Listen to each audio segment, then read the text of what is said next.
Aquí en RPP Televisión a Carlos Basombrío, que es un analista, articulista del Diario del Comercio, que ha publicado ayer un artículo importante respecto de la situación que estamos viviendo como movilizaciones y violencias en nuestro país, y que además tiene la experiencia de haber sido ministro del Interior. Señor Basombrío, buenas noches, muchas gracias por estar acá con nosotros. ¿Qué es lo que ha querido explicar a los lectores del Diario del Comercio en su artículo de ayer? De hoy. Le puse de título, sí, porque creo que es fundamental: no más violencia, no más muertos. Que no es una... que leyendo el artículo lo que trato de explicar es, por un lado, que se necesita medidas de excepción ante la situación de violencia que se está produciendo y que ha ocasionado que en muchas ocasiones, en muchos momentos, la policía haya sido desbordada, creándose una situación en la cual policías enfrentados casi en una circunstancia desesperada puedan haber sido autores. Hay que documentar todo eso porque no queda, hasta que no se documente y se investiga, que se debe investigar, porque han muerto 7 peruanos, se puedan haber generado ese tipo de incidentes. Mi experiencia como ministro, porque además lo pusimos en práctica, es que en situaciones complicadas, la sola presencia de las Fuerzas Armadas genera un respeto, temor, y le da a la policía una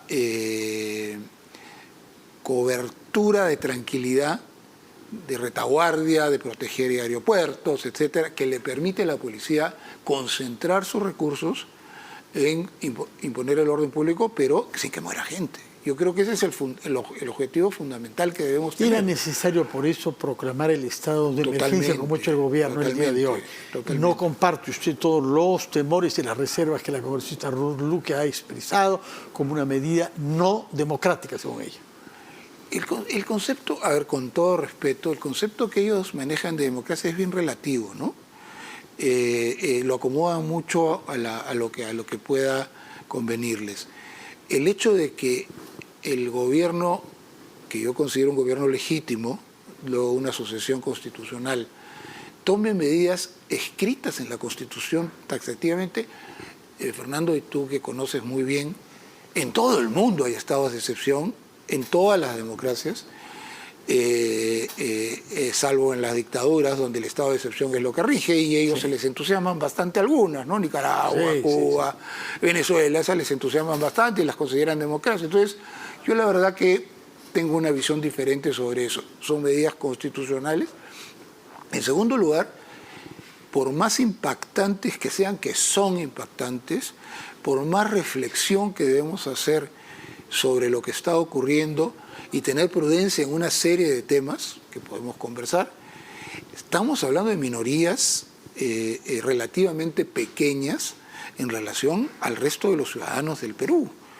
8.000, como ha dicho el ministro Taula. Digamos que no sean 8.000, digamos que sean 20.000, que son un montón de gente, y porque en la mayoría de los lugares, por lo menos hasta ayer, eran grupos relativamente pequeños, pero en muchas localidades. En muchas localidades. Lo que llama la atención es la extensión territorial. Y hoy día yo le podría decir que se ha vuelto más extendido, y lo de Cusco es más masivo que lo que se ha visto en otros lugares. Es impactante.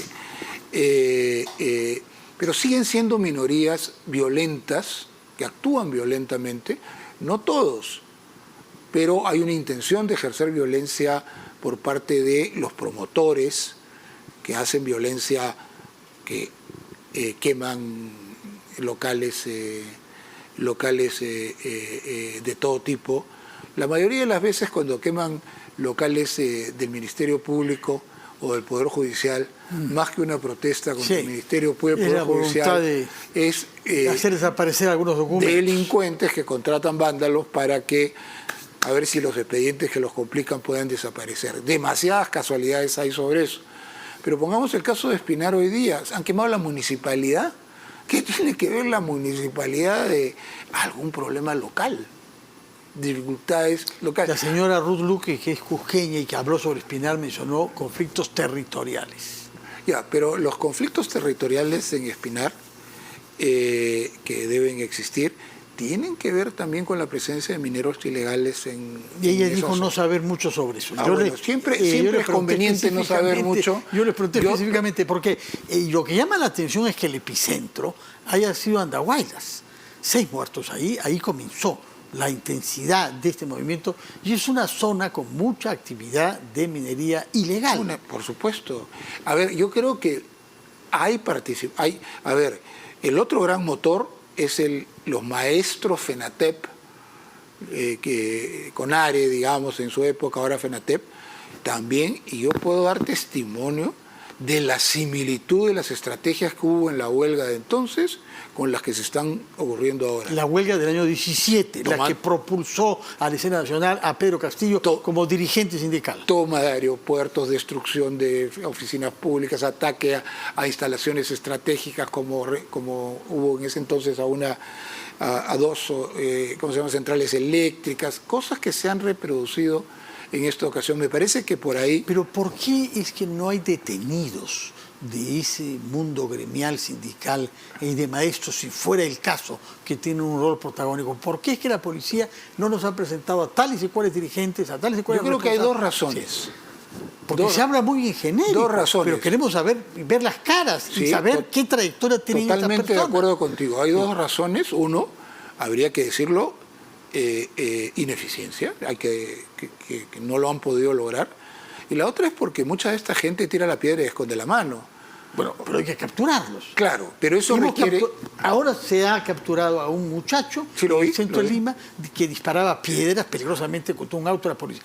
Él ha declarado, yo lo he hecho por odio a la policía porque me habían tirado una bomba lacrimógena. No sabemos si será verdad o no, pero se puede saber quién es un hombre, qué trayectoria tiene y sujeto a qué influencia está. También se detuvo, hasta donde dijeron, a los autores materiales, a algunos de los autores materiales del atentado contra Panamericana Televisión. Sí. También se dijo, pero tienes toda la razón, toda la razón.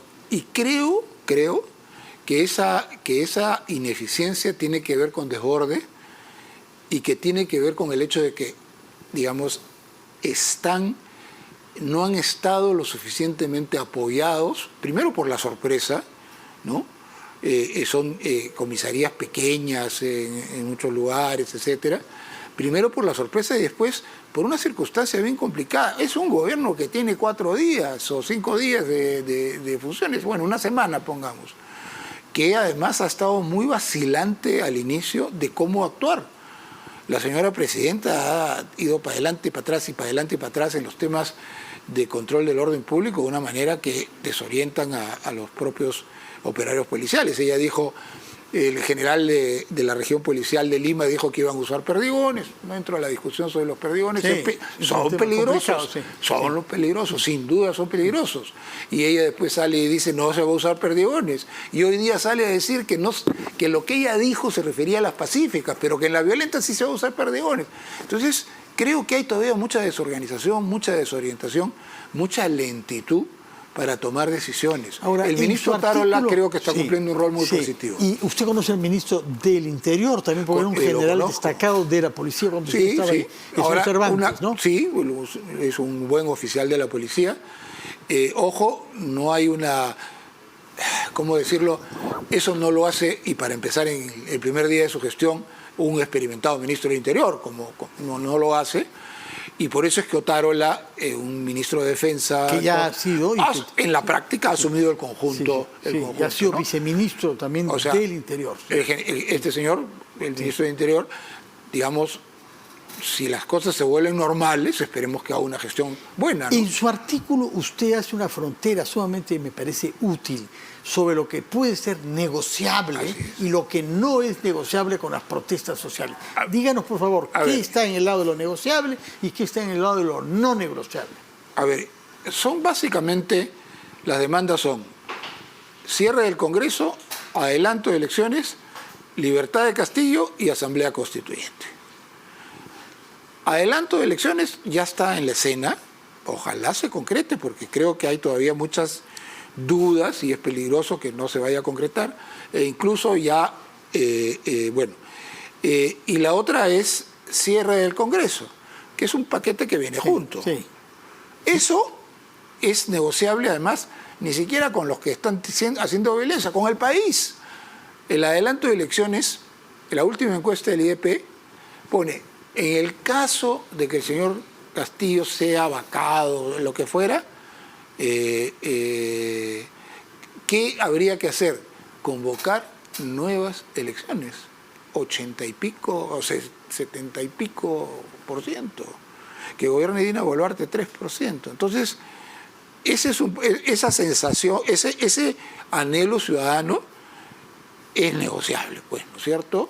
De que ya no sea el 24, que sea el 23, creo que ya se ha avanzado en eso, y ojalá el Congreso... Fernando Tuesta tiene dudas sobre la viabilidad de adelantar hasta el 23. Sí, bueno, pero... sobre todo si se quiere hacer reformas previas a las elecciones. Ahora, incluso si hay voluntad, se puede ampliar la legislatura y algunas reformas ahora en diciembre se podrían aprobar. Pienso en el Senado, pienso en la reelección. Eso requiere un referendo, porque se desaprobó vía referendo. Buen punto. Entonces, buen punto. No sé si formalmente lo requiere, pero, de legitimidad y no pasaría en un referendo. Ahora, o sea, con Senado no podríamos contar. Los que no son negociables. Los que no son negociables es la libertad de Castillo. Pero que no es un tema político, es un tema judicial. Por eso estoy diciendo. Eso no lo puede conceder nadie, sino la justicia.